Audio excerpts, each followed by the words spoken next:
Example 3 on page 168. Negative areas. Use integration to calculate the total area between the graph f of x is equal to x to the 3 minus x squared minus 4x plus 4 and the x-axis. Our first step will always be to draw the graph. I am leaving out many steps to calculate the critical points. Please follow these steps on page 168 to 169. You will remember that we used 7 steps to find all the critical points and to draw the graph of a third-degree polynomial. After we calculated these steps, we find the x-intercepts at -2, 1 and 2. We found the y-intercept at 4, and we also calculated the local maximum and minimum. Now we will notice that the x-axis and the graph includes 2 different areas. The blue area is above the x-axis, and this will be calculated as a positive value. And the red area is underneath the x-axis, and this is going to be a negative area.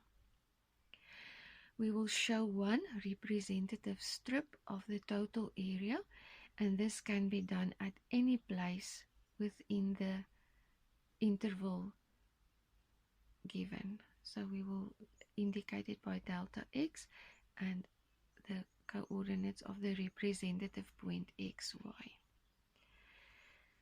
Our third step would be to write down the area of the representative strip, which is always delta A is equal to y delta x. When we come to the final step, we will now calculate the 2 areas, the blue area and the red area, in 2 different parts. So our first area, the first total area, will be given by the integral, and the endpoints are only from -2 to +1. That includes the blue area of the function dx. Now again, I'm not showing all the steps because we are first again going to make sure that each term is in the correct exponential form. We will apply the rules for integration, and then we are going to substitute the endpoints, subtract the block brackets, and find the area of the blue part as 11,25 square units. Consequently, I'm going to calculate the area of the red part in the same way, and the endpoints are now from 1 to 2. So my definite integral will have these endpoints. Again, I am leaving out several steps where I use the rules for integration, and I find that the area of the red part is minus 0,584. Now we already know that physical quantities like length, area, mass, etc. are always positive. So we will change this result.